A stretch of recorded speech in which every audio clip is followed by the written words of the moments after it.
ማለት ምናልባት በ10 አመት ሊያልቅ ይችላል፣ ዲማንድ ሊጨምር ይችላል ምን ተብሎ ግልገል ግቤ አንድ ተሰራ። ግልገል ግቤ አንድ እንደምንም ተንገራግጨን ከሰራን በኋላ በዚሁ መልኩ መሄድ እንደማይቻል ለኛ ግልጽ ነው እና ዓለም ባንክ እና ምናምን በኮንሰልታንት የተጠና ጥናት አስጠንተን አሳምነን ኢኮኖሚያችን ሊያድግ በሚችለው ፍጥነት ኤሌክትሪሲቲ ማመንጨት እንደማንችል ግልጽ ነው የነበረው። ስለዚህ ወዲያው ግልገል ግቤ 2 ስራ ስንጀምር ወዲያው ነው የጀመርነው። 180 አያስፈልጋችሁም እያለ ወርልድ ባንክ እየተንጫጫ ባለበት 460 ሜጋዋት የሚያመነጭ ግድብ ወዲያው ነው የጀመርነው። እዛው ስንጀምር ዓለም ባንክ እንደማያበድርን ግልጽ ነው። ምክንያቱም እብደት ነው። እንኳን 460 180 ማያስፈልገን። ስለዚህ ሊያበድሩ የሚችሉ ገንዘብ አፈላልገው ሊያመጡ የሚችሉ ኮንትራክተሮች ፈልገን፣ ሊያበድሩ የሚችሉ መንግስታት ፈልገን፣ የተቀረውን ደግሞ ከዚህም ከዛም ከራሳችን ገንዘብ እየላጨን ምናስቀራትን ተጠቅመን እንሰራለን ብለን ነው የገባነው። በተመሳሳይ መልኩ ተከዜ ግድብ ስንሰራ በዓለም ባንክ ምንም ርቀት ልንሄድ እንደማንችል ግልጽ ነው የነበረው። ስለዚህ ፕሮጀክት ገንዘብ ይዘው ሊመጡ የሚችሉ ኩባንያዎች አፈላልገን ተወሰነ ብድር ሊሰጡን የሚችሉትንም ወስደን እንደዚሁ በራሳችንም የምንሸፍነውን ያህል እየሸፈንን ነው። እሱ ብቻ እንደማይበቃ አውቀን ግልገል ግቤ 3ም ማነው ጣና በለስም እንደዚሁ ስራ ነው የጀመርነው። እሱ ብቻ እንደማይበቃ አውቀን የፊንጫ ሁለተኛው ክፍልም ለመስራት ነው የሞከርነው። እሱ ብቻ እንደማይበቃ አውቀን 1800 ሜጋዋት የሚያመነጭ ግልገል ግቤ 3 ለመስራት ነው የሞከርነው። እነዚህን ነገሮች ለመስራት በምንሞክርበት ወቅት በተከታታይ ያጋጠመን እንቅፋት አለ። አንደኛው እንቅፋት ይሄ የፖለቲካ ስራ ነው። ያን ሁሉ ኤሌክትሪሲቲ አመንጭቶ መጠቀም ይቻላል ተብሎ ሊታሰብ ስለሚችል ሳይሆን ግድብ ሰራን ለማለት ያህል፣ ትልልቅ ህንጻ ሰራን፣ ትልልቅ ነገር ሰራን ለማለት ያህል እየሰሩ ያሉት የፖለቲካ ጨዋታ ነው የሚል ነው። ከሁሉም አቅጣጫ ደግ አረጋችሁ የሚልን ምናልባት አልፎ አልፎ አርሶ አደሩ ካልሆነ በስተቀር ደግ አረጋችሁ ይህን ያህል ገንዘብ በዚህ ጉዳይ ላይ ኢንቨስት ማድረጋችሁ ትክክል ነው ያለን ሰው አልነበረም። የፖለቲካ ጨዋታ ነው የተባለው። ይሄ ብቻም አይደለም። ገንዘብ ለማግኘት ገንዘብ ዛፍ ላይ በቅም ሰርተን የምናገኘው የተወሰነ ገንዘብ ነው ያለን። እሷን ከትምህርት ቤት ቀንሰን ከሰራተኛ ደሞዝ ቀንሰን የምናጠራቅማት ነው። ያው በውጭ ምንዛሪም ነው የምንከፍለው። ከፍተኛ የባጀት ጫናና የውጭ ምንዛሪ ተጽዕኖ ነው የሚያሳድርብን። ከዚህ በመነሳት ማክሮ ኢኮኖሚውን እያዛባችሁ ነው በዚህ ምክንያት፣ በፖለቲካ አጀንዳ ምክንያት የሚል ተጽዕኖ ነበር የሚገጥመን። ያም ሆኖ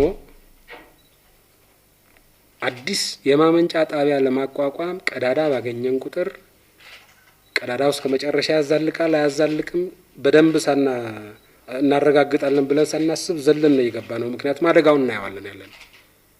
ኢኮኖሚ በፍጥነት መራመድ ሲጀምር ምን አይነት አደጋ እንደሚፈጠር አስቀድመን መገመት አላቃተንም ነበር። ስለዚህ እንደዚህ አይነት ጥረት እያደረግን አንደኛው የኤንቫይሮንመንት ተቆጣጣሪ ሆኖ በማያውቀው ነገር ላይ ሲዘላብድ ፕሮጀክት ለማደናቀፍ ሲሞክር፣ ሌላኛው የፖለቲካ ተንታኝ ሆኖ እነዚህ ፕሮጀክቶች የፖለቲካ ፕሮጀክቶች እንጂ ኃይል ማመንጫ ፕሮጀክቶች አይደሉም ብሎ ሲተነትን፣ ሌላኛው የማክሮ ኢኮኖሚ ሊቅ ሆኖ ለኤሌክትሪሲቲ የምናወጣው ወጪ እንደዚህ አይነት ችግር የሚያስከትል ነው እያለ በየመንደሩ ሂስ ሲያደርግ ጆሮ ዳባ ብለን ስንሄድ ከርመን በቂ ኢንቨስትመንት አላረጋችሁምና ግለ ሂስ ውሰዱ ስንባል ግለ ሂስ መውሰድ ችግር ሆኖ አይደለም፣ ከነበርንበት ሁኔታ ጋር ተጣጥሞ እየታየ ነው ወይ ነው ጥያቄያችን። አሁን የገነባናቸው በመድረስ ላይ ያሉ ግድቦች እኮ ስንገነባቸው አብዛኛው ሰው ስህተት ተሰራ ብሎ የሚያምን የነበረው አላስፈላጊ ነው፣ ትርፍ ነው፣ የፖለቲካ ጨዋታ ነው እያለ ነበር ሂስ የሚያደርገው።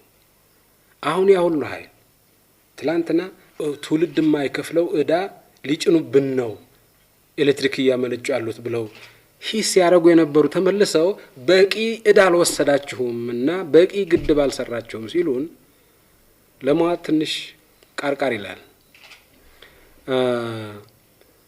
እኔ የገደበን ነገር ይሄ ፖለቲካ ነው ብዬ አልወስድም። የእነሱ ሂስ ጆሮ ዳባ ልበስ ብለን እንሄድበታለን ብለን ነበር እንትን ያልነው። ዓለም ባንክም አይኤምኤፍም እንጫጫ ነበር፣ ጉዳያችን አልነበረም። እድገታችን ነው የመጀመሪያው አጀንዳ፣ ለእድገታችን የሚፈለገውን ነገር በሙሉ እናደርጋለን ብለን ወስነን እንሄድ ነው። ስለዚህ ወገባችንን ይዞ የጨመደደን ነገር ምንድን ነው ቢባል ገንዘብ ያልነበረን መሆኑ ነው። ገንዘብ ቢኖረን ኖሮ መንደር ለመንደር ልመና ለመሄድ አመታት ከመፍጀት ይልቅ ከኪሳችን አውጥተን መስራት ነበር የሚቀለው። ያን አድርገን ቢሆን ኖሮ እንደዚህ አይነት ችግር አያጋጥመንም ነበር። ኪሳችን ውስጥ ገንዘብ ቢፈተሽ ግን ባዶ ነው። ያለችውን ያህል አጠራቅመን ሳንቲሟን ተጠቅመንባታል። ለምንድን ነው ኪሳችን ባዶ የሆነው? ራሱ ይሄ ወንጀል ነው። እሱ ነው ትልቁ ችግር፣ ትልቁ ወንጀል፣ ኪሳችን ባዶ መሆኑ፣ ድሀ መሆናችን። ዋናው ማነቆ፣ ዋናው ችግር ይሄን የነበረው የምንልበት ምክንያት ይሄ ነው። አለበለዚያ ስህተት ሲሰራ ስህተቱን በግልጽ አስቀምጦ አርሞ መሄድ ነውር የለውም። እዚህኛው ላይ ግን ስህተት ነበር ብንል ምንድን ነው የምናደርገው? ከኪሳችን ብር አውጥተን እንሰራለን ማለት ነው። የሚቀጥለው ኪስ ውስጥ ብር የለም፣ የሚታረም ነገር የለማ። ከዚያ አኳያ ልመና እንሄዳለን ነው ብር ለማግኘት። አልቦዘንም። ልመና ያገኘነውን ሀገር በሙሉ ለምነናል፣ ብር አበድሩም ብለን። እዳ ይበዛብናል ብለንም አልተጨነቅንም። ይሄ ኃይል ነው፣ ገንዘብ የሚፈጥር አቅም ነው። ስለዚህ ራሱን በራሱ መክፈል የሚችል ነው ብለን ስለምናውቅ እዳ ይበዛብናል ብለንም አልሰጋንም። ስለዚህ ተጨማሪ እዳ ፍለጋ ነው ወይ የምንሄደው? ከዚያ አኳያ የምናሻሽለው ምንም ነገር የለም። ያለ ማቋረጥ ብድር ፍለጋ ሄደናል። ስለዚህ ይሄ ነገር ተሳስተዋል ስትል ነጋርመዋለሁ ማለት ነው። የማታርመውን ነገር ስህተት ነው ብሎ መቀበል ትርጉም የለውም። የሚታረምበት መንገድ ግን ለኔ ግልጽ አይደለም። የበለጠ ኢንቨስት እናደርጋለን፣ አቅም ካገኘን ወደ ኋላ አንልም። አሁንም ብድር የሚሰጠን ፈረንሳዮች እንደምንም ዞሮ አሁን ከነፋስ ኃይል እናመነጭላችኋለን አሉ። አላቅማማንም፣ ተበደር ስንበደር ከአይኤምኤፍ ከወርልድ ባንክ ጋር የተለያየ መንገራገጭ አጋጥሞናል። ፈረንሳዮች እንደሄዱ ደግሞ ቻይኒዞቹ እኛም ከነፋስ ኃይል ማመንጨት እንችላለን አሉ። አምጡ፣ ኃይል የማመንጨት አቅማቸውን አምጡ እና እንገነባለን አልናቸው። ግልገል ግቤ 3 ይሄ ኢንቫይሮንመንት ተከታታይ ነኝ የምናምን ተከታታይ ነኝ የሚባለው